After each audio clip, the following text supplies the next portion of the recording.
नाज़िन Sujagi forum Sanghar पारां रोशन मुस्तक़बिल लाइ तारीख़ सक़ाफ़त ऐं कारोबार जे अहमियत जे उनवान हेठि लेक्चर प्रोग्राम थी गुज़रियो, जंहिंमें VC art culture university Jamshoro Abdul Fatah Daud पोटो लेक्चर ॾिनो। प्रोग्राम में नौजवाननि वॾे अंग में शिरकत कई। वधीक तफ़सील AD कुंभर जी रिपोर्ट में। सुजागी फोरम सांगड़ पारां रोशन मुस्तक़बिल लाइ तारीख़ सक़ाफ़त ऐं कारोबार जी अहमियत जे उनवान हेठि प्रेस क्लब सांगड़ में लेक्चर प्रोग्राम थी गुज़रियो, जंहिंमें VC आर्ट ऐं कल्चर यूनिवर्सिटी ॼामशोरो अब्दुल फ़ताह दाऊद पोटो लेक्चर ॾिनो। नौजवाननि जी ज़हनी सुजागी लाइ लेक्चर प्रोग्राम में नौजवाननि वॾे अंग में शिरकत कई। VC अब्दुल फ़ताह दाऊद पोटो लेक्चर में नौजवाननि ते ज़ोर ॾींदे चयो त सक़ाफ़त जी माना आहे सियाणप जा कम। उन हवाले सां असांखे सिंध में हिकु तहरीक हलाइण जी ज़रूरत आहे त जीअं असांजो हर माण्हू बहितरीनु हुनरमंद थी सघे। हर क़दम कंहिं न कंहिं मसइले जे हल लाइ खजे थो ऐं मसइले जे लाइ माण्हू कोशिशि इन लाइ थो करे त जीअं माण्हू ख़ुशि रही सघे ऐं ख़ुशि फ़क़ति उहे माण्हू रही सघनि था जिन खे का न को कमु का न का किरत को हुनर अचे थो।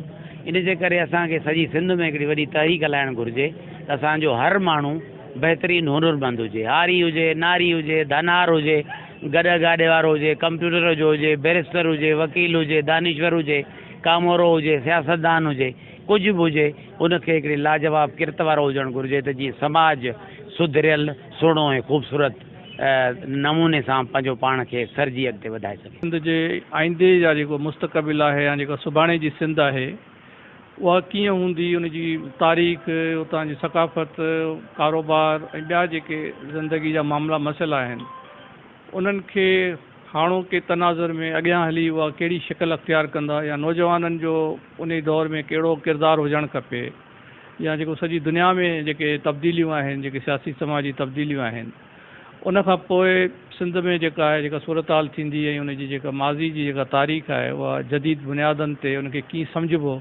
ये सभई मामला मसइला जेके आहिनि उन्हनि खे असां सम्झूं पिया त प्रोफेसर डॉक्टर साहब फ़ताह साहब जेको आहे उहो उन ते ॻाल्हि ॿोल कंदो। लेक्चर जे आख़िर ताईं माना 1.5 कलाक ताईं नौजवान वेठा हुआ। इन मां अंदाज़ो लॻायो त नौजवाननि में सिखण जी, सम्झण जी, अॻिते वधण जी कहिड़ो जज़्बो आहे। साईं अब्दुल फ़ताह दाऊद पोटो जो तमामु सुहिणे नमूने सां हुन सक़ाफ़त, ॼाण ऐं तहज़ीब, कल्चर जे उन बारे में असांखे हुन जुदा जुदा पहलुनि ते जुदा जुदा जेके हुन सो तरीक़े सां हुन तमामु हिकिड़ी सुहिणे नमूने सां जेको आहे पंहिंजो लेक्चर ॾिनो। नौजवाननि में तारीख़ ऐं मुस्तक़बिल ऐं जेका कारोबार जे बारे में अवेयरनेस अचे, उन्हनि खे ख़बर पवे त कहिड़े क़िस्म जी शयूं आहिनि। जीअं साईं उन ते रोशनी विधी आहे त तारीख़ छा आहे, कल्चर असांजो छा आहे, सक़ाफ़त छा आहे ऐं असांजो जेको कारोबार आहे उहो कीअं करे सघूं था असां। लेक्चर प्रोग्राम ते डॉक्टर अश्वथामा आजिज़ मंगी, मीर हसन मरी, अमजद आजिज़ मंगी ऐं ॿियनि रोशनी विधी, जॾहिं त आजिज़ मंगी VC अब्दुल फ़ताह दाऊद पोटो खे किताबनि जा तोहफ़ा पेश कया। नौजवान सुजागी फोरम ज़िले सदर वक़ार हुसैन, सिंध जी सदा मलूक सुखड़ी अजरक ओडाई।